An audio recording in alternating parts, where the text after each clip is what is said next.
Di zaman modern ini, kita mungkin berpikir bahwa feodalisme telah berakhir bersamaan dengan keruntuhan kerajaan-kerajaan kuno. Tetapi benarkah demikian? Coba lihat lebih dekat. Siapa yang menguasai tanah? Siapa yang mengontrol ekonomi? Siapa yang duduk di atas mimbar seolah-olah tahta suci? Siapa yang hidup dari kerja keras orang banyak tetapi tetap merasa berhak mengatur nasib mereka? Feodalisme tidak mati. Ia hanya berganti baju. Hari ini, ia mengenakan jas modern, berdiri di atas podium gereja, bersuara lembut lewat mikrofon politik, dan mengatur dari balik layar sistem ekonomi. Dan yang lebih tragis, banyak umat Tuhan yang tidak sadar sedang tunduk kepada roh feodalisme, bukan kepada Kristus. Halo, shalom umat pemenang. Feodalisme adalah sistem sosial politik yang berpusat pada hierarki kaku. Raja di atas segalanya, bangsawan menguasai wilayah, dan rakyat kecil hanya menjadi alat produksi, kerja keras, taat, dan diberi upah sekedarnya. Sistem ini tidak hanya soal ekonomi, tetapi menciptakan budaya ketakutan, kepatuhan buta, dan pemujaan terhadap kekuasaan. Dalam dunia feodal, tanah adalah kekuasaan. Siapa yang menguasai tanah, menguasai hidup orang lain. Tetapi lebih dari itu, feodalisme menciptakan struktur kendali di mana yang di atas bisa mengatur moral, pilihan, bahkan iman yang di bawah.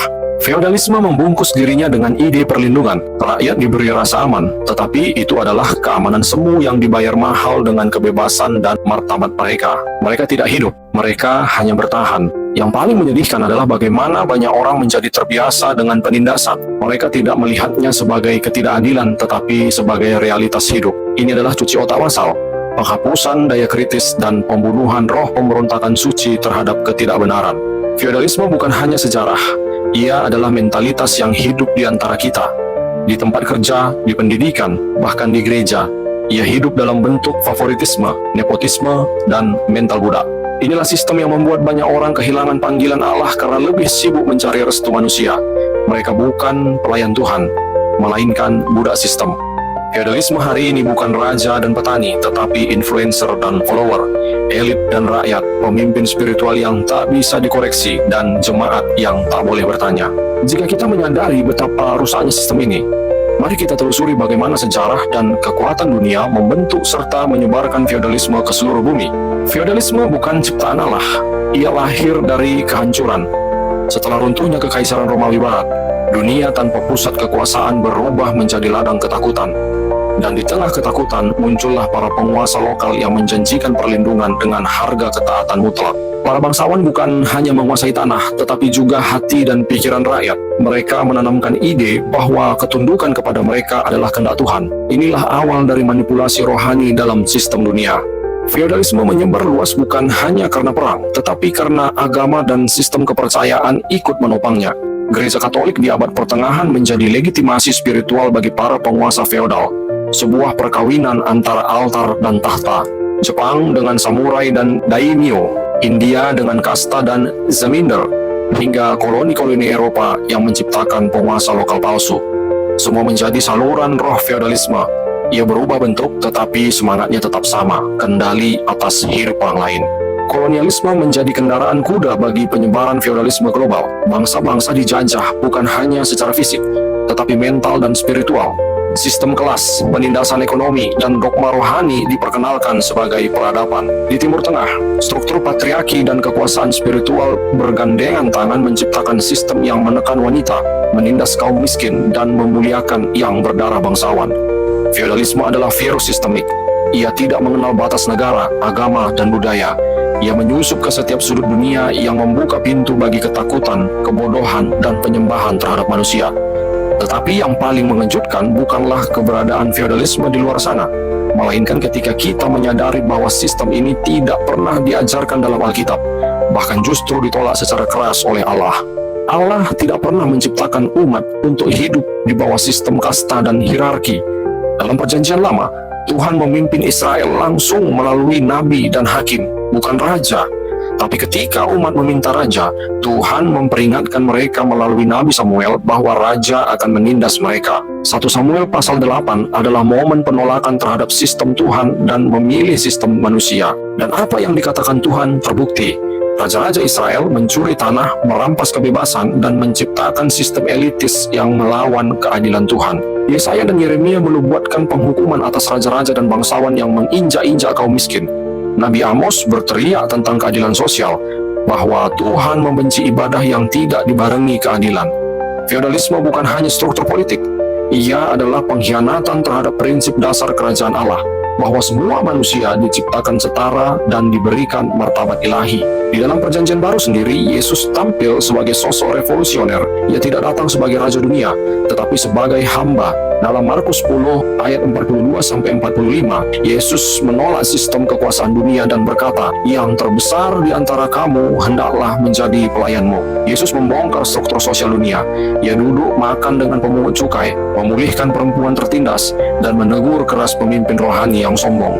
Dalam Kisah Para Rasul pasalnya yang kedua, gereja mula-mula hidup dalam kesetaraan, saling berbagi, dan tidak ada yang berkekurangan. Itu adalah wujud nyata dari anti-feodalisme sendiri. Tapi apakah hari ini gereja dan umat Tuhan hidup seperti itu? Atau justru kita telah membangun kembali menara Babel dalam versi rohani? Setiap sistem yang melanggengkan ketidakadilan, penindasan, dan ketakutan tidak berasal dari Allah, tetapi dari penguasa kerajaan angkasa. Feodalisme adalah bagian dari Babel, sistem dunia yang sombong, eksploitatif, dan haus akan kuasa. Feodalisme menciptakan kasta spiritual yang diurapi tidak boleh dikritik. Jemaat hanya pendengar pasif. Ini bukan budaya kerajaan Allah, tetapi budaya Babel rohani. Iblis bekerja melalui sistem. Ia tidak selalu muncul dalam wujud setan bertanduk, tetapi dalam struktur kekuasaan yang membuat manusia lupa siapa mereka di hadapan Tuhan dan siapa Tuhan di atas segalanya. Dalam gereja modern, banyak yang menyembah pemimpin lebih daripada menyembah Kristus. Mereka lebih takut pada pendeta daripada takut kepada firman Tuhan. Ini adalah bentuk penyembahan berhala yang dibungkus religiusitas. Ketika feodalisme masuk ke gereja, kasih berubah menjadi kontrol, pelayanan berubah menjadi karir, dan panggilan berubah menjadi dominasi.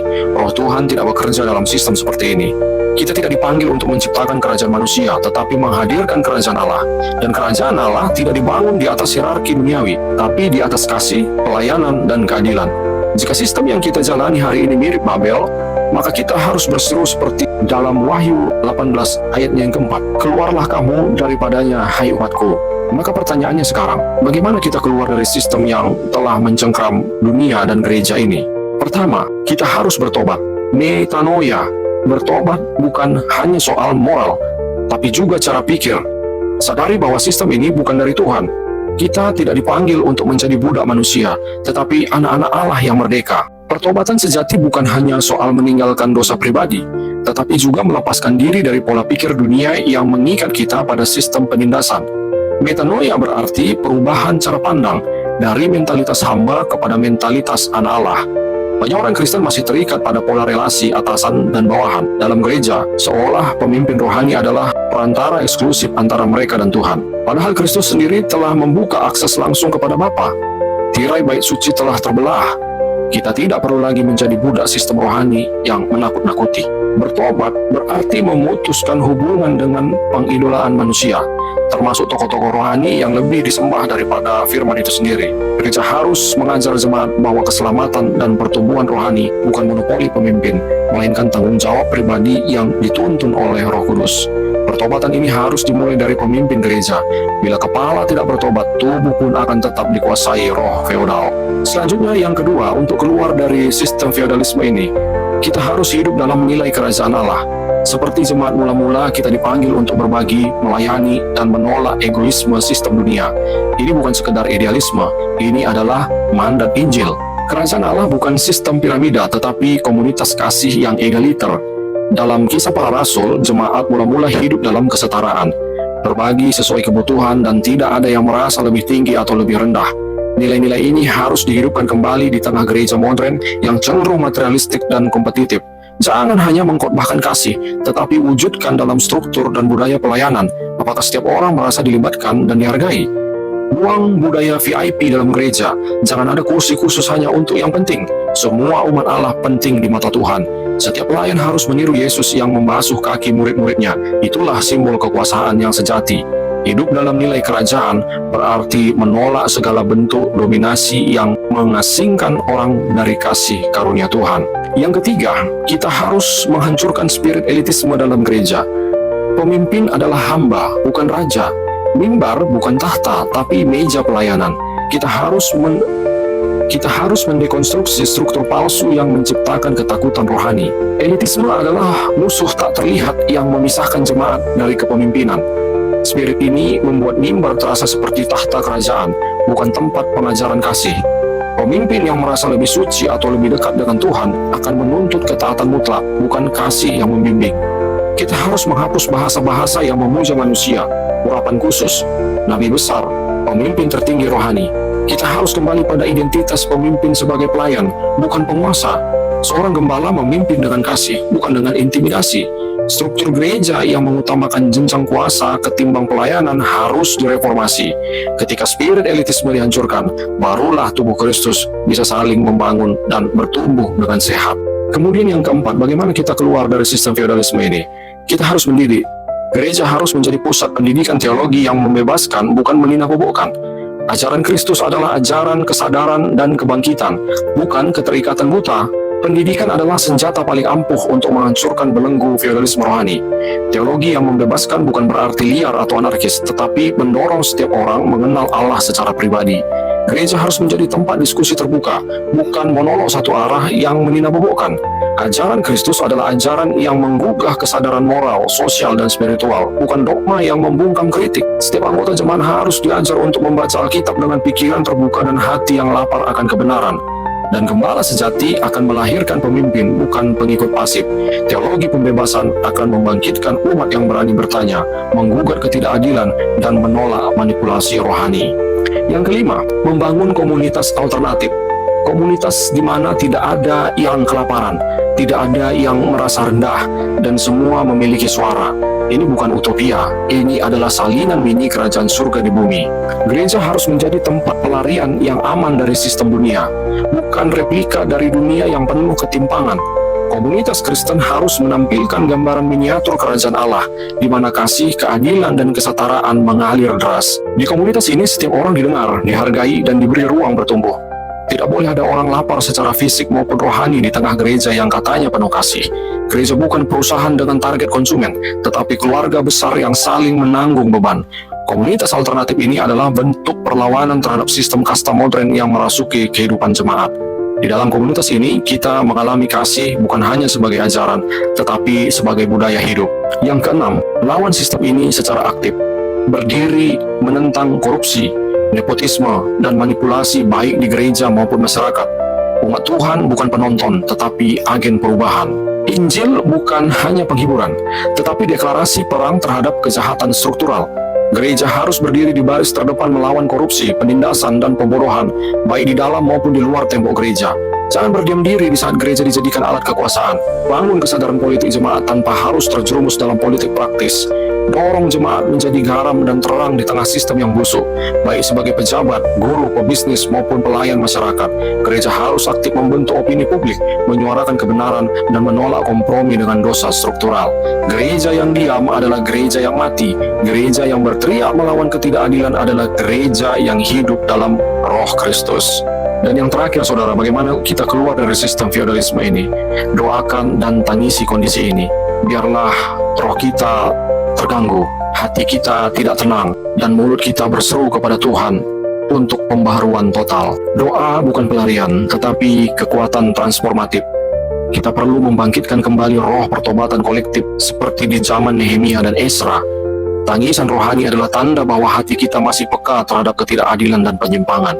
Gereja perlu kembali ke altar, bukan untuk minta berkat, tapi untuk menangisi kondisi bangsa dan tubuh Kristus yang rusak. Jangan biasakan diri dengan sistem yang menindas, biarlah kita terganggu. Bangun mesbah doa yang bukan hanya pribadi, tetapi juga profetik, berseru menentang dosa dan menanti pemulihan. Doa yang lahir dari kesadaran akan membawa pembaruan sejati, bukan sekadar ritual. So, sebagai kesimpulannya hari ini, saudara yang terkasih di dalam nama Tuhan Yesus, feodalisme adalah wajah dari dunia yang telah jatuh. Ia lahir dari ketakutan, tumbuh dalam dominasi, dan berkembang melalui penindasan. Tetapi Allah tidak memanggil kita untuk hidup dalam sistem ini. Kristus datang bukan hanya untuk menyelamatkan jiwa, tetapi membebaskan kita dari sistem-sistem dunia yang memperbudak. Kerajaan Allah bukanlah kerajaan kasta, kuasa, dan kontrol. Kerajaan Allah adalah kerajaan yang bersifat melayani, menjunjung tinggi kesetaraan dan kasih. Jika kita benar-benar mengikut Kristus, maka kita harus mematikan sistem Babel di dalam diri dan di sekitar kita. Jangan mengaku murid Kristus kalau saudara masih menikmati duduk di atas tahta dan membiarkan saudaramu berlutut di bawahmu. Itu bukan kekudusan, itu feodalisme rohani, dan Tuhan membencinya. Tuhan Yesus mengasihi seluruh jemaatnya. Tuhan Yesus mengasihi saudara. God bless you.